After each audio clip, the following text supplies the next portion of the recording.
আসসালামু আলাইকুম। Security corner পক্ষ থেকে আপনাদের স্বাগতম।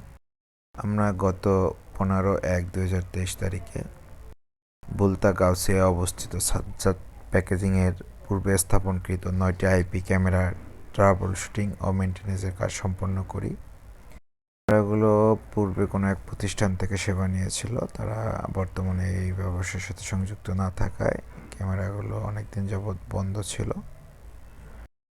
আমরা সাইটটি পরিদর্শন করি এবং সমস্যাগুলো খুঁজে বের করি, সেই অনুযায়ী সমস্যাগুলো সমাধান করার চেষ্টা করি এবং আল্লাহর রহমতে আমরা 9টি ক্যামেরায় লাইভ করতে সক্ষম হয়েছি। ওখানে ইন্টারনেট না থাকার কারণে আমরা সিম সিস্টেম রাউটার ব্যবহার করেছি, যাতে প্রতিষ্ঠান প্রধান ঢাকাতে বসে প্রতিষ্ঠান দেখাশোনা করতে পারে। আপনার পূর্বে স্থাপনকৃত এইচডি অথবা আইপি যে কোনো সেটআপের সমস্যার জন্য আমাদের সাথে যোগাযোগ করতে পারেন। আমরা বাংলাদেশের যে কোনো প্রান্তে সেবা প্রদান করে থাকি।